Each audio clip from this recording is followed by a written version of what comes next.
Hello, this is Joe from PRG. Today we're going to talk about how MCAs use loopholes to bleed small businesses dry. But before we get started, be sure to like and subscribe to our channel. MCAs, what are they? MCA is short for Merchant Cash Advance. So it's basically a loan, but they bypass regular lending laws, usually depending on what state they're based out of. But they don't lend you money in the traditional sense. They typically purchase your future receivables. So they're buying your future cash flow. So it's just a little slight change in the way that they structure it, but the effect is very similar. How MCAs use loopholes to bleed small businesses dry. If you're thinking about taking on an MCA for your small business, there's a few key points that you really need to consider. The first point is that MCAs are not loans by the traditional sense. What they do is they structure their contracts where they're purchasing your future receivables instead of giving you a traditional loan. The effect is basically the same, but they're able to bypass normal lending laws in most circumstances because of that structure. Point number 2 is daily or weekly debits kill your cash flow. So in most circumstances, the repayment on an MCA is either through daily or weekly debits right from your company's main operating account. And if your cash flows aren't perfectly even, and show me a small business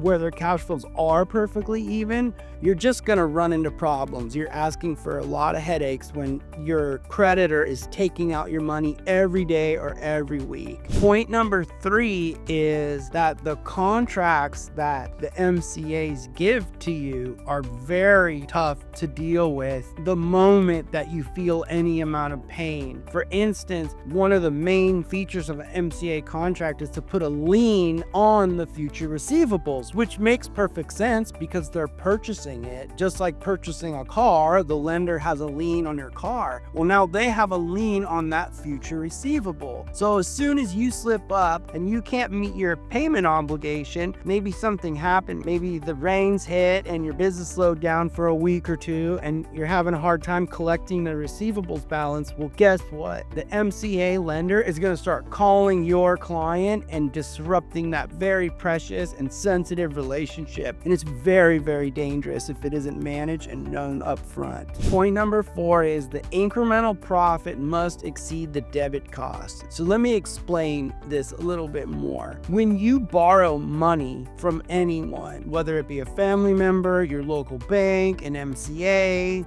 even maybe you get money through equity in your business, that money is an investment in your business, and that money should be used to generate future profits. So when you're taking on an MCA loan, the idea is to strengthen your business and earn more profit. I know sometimes it's easier said than done, and I know sometimes these loans are taken in an emergency to patch things up. I get it. But in theory and over the long run, the whole idea is to become a stronger business. And what's a stronger business have? More profit. So what a lot of people don't understand is in their own financial statements, their profit only comes after a bunch of expenses are made. So what's the normal profit of a small business? Well, it could be 10%, 15%, 20%. It could even be as high as 30%. But when you see the math explained on a typical MCA loan, you'll see that it's almost nearly impossible to earn enough profit on the incremental dollars that were lent to you to even come close to paying back the MCA loan. So remember, the profit earned from directly the injection of this capital needs to be greater than the repayment of that capital, including the principal and the interest. But in most cases, there isn't enough profit margin to even justify it. So you need to be really careful and really cautious before you go into these. And maybe you need one for an emergency. Okay, makes sense. I get it. But just know the consequences and know the risks. Okay, we're going to do an example of the math behind a typical MCA. And so I want you to lock in and we're headed to the whiteboard. Okay, let's talk about the mathematics behind a typical MCA. Before we get into the numbers, I just want to show here's a typical MCA loan. We've seen these hundreds of times at PRG. And notice there's a pretty small font and quite a few pages. So the first thing before I get into the numbers is always read every single word in the contract. As the owner of a small business, it's a privilege. It's a great place to be. Don't not read anything that you put your name on ever. And that goes for all these MCA loans. I know the sales reps out there are putting them in DocuSign, making it easy to sign. Even if you signed up with PRG, my contract, it's very simple, but I want you to read it. Don't ever not read something you put your name on. That's non-negotiable.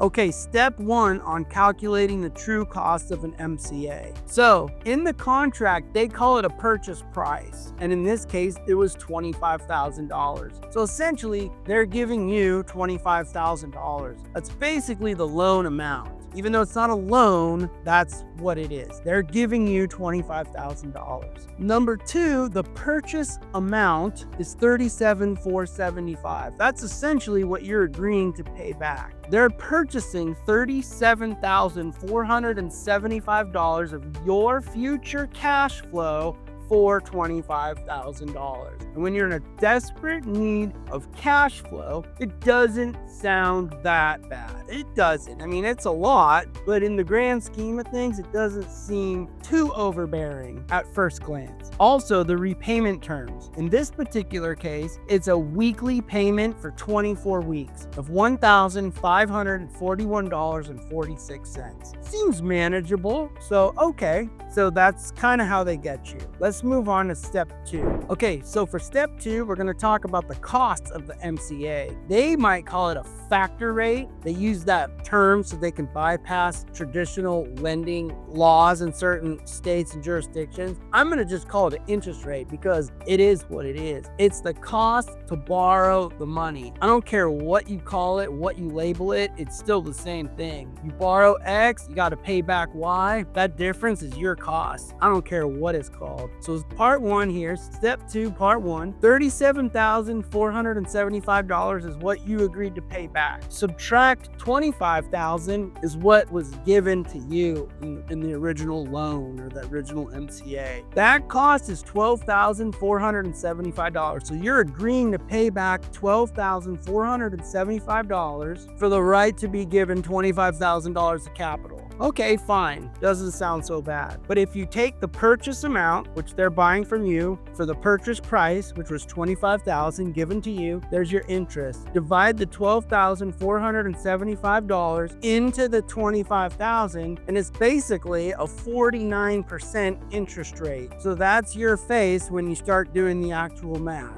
Okay, so step 3 is, but wait, there is more. In step 2, I showed you that the cost of this capital was 49%, but that's only over a 24-week period. So let's take the 49% that have agreed to pay back, divided by 24 weeks is basically 2% per week. And let's annualize it. Let's convert it from 24 weeks into 1 year, which is 52 weeks. So take 2.04% times 52 weeks. This loan, when annualized, this MCA, when annualized, is over 100% annualized interest. That will destroy your business. And then that's where the stacking begins. You get behind, oh, here's another one. Oh, here's another one. It's the road to insolvency for a lot of people. So this is your company after the MCA juggernaut. If you recall earlier in the video, we talked about how the incremental profit from the MCA, the injection of the MCA capital, had to be greater than the repayment. Well, show me where the incremental profit is more than 100%. It's not mathematically impossible, but it's pretty damn close. So before you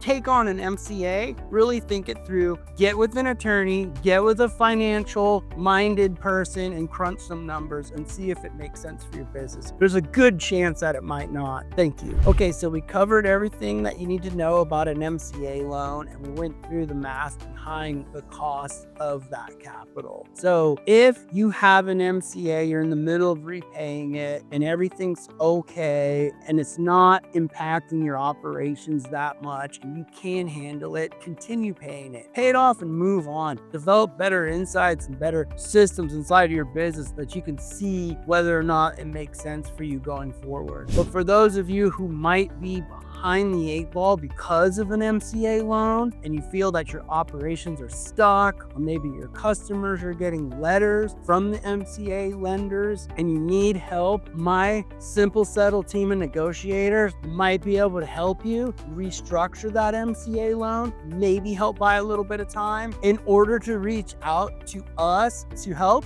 visit www.packrg.com and anybody in my team would be happy to help you out.